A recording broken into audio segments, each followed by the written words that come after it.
اور عزیزان گرامی، امام حسین کا ذکر شیعوں کی ملکیت نہیں ہے۔ ایک جملہ میں اور آپ کی سماعتوں کے حوالے کر دوں، شیعہ امام حسین کی عزاداری کے مالک نہیں ہے، نوکر ہیں، اور نوکروں کو اپنی اوقات میں رہنا چاہیے، مالک کے مہمانوں کا خیال کرنا چاہیے۔ لہذا در حسین پر بیٹھنے والا ہر شخص ہمارا ہو۔ بھائی کیوں آپ مسجد میں مجلس نہیں کرتے؟ امام بارگاہ علیحدہ کیوں بناتے ہیں؟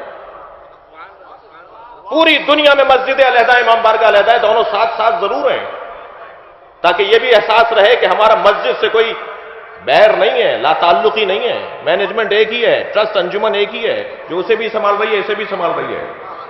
پیسے زیادہ ہیں، سب مدرسہ بناتے ہیں، آپ بھی بناتے ہیں، سب مسجد بناتے ہیں، آپ بھی بناتے ہیں، آپ کے پاس پیسے زیادہ ہیں، آپ امام بارگاہ کیوں بناتے ہیں؟ مسجد میں مجلس کیوں نہیں کرتے؟ اس کا سبب ہے، مسجد میں جانے کے لیے شرط و شرائط ہیں۔ کل اگر ہمارے ہندو بھائی، مسیحی، غیر مسلم اللہ کی بارگاہ میں کھڑے ہو گئے، یا اللہ میں قرآن سمجھنا چاہتا تھا، میں اسلام سمجھنا چاہتا تھا، مسلمان تو مسجد سے نکال دیتا تھا، تو ہم جواب دے سکیں گے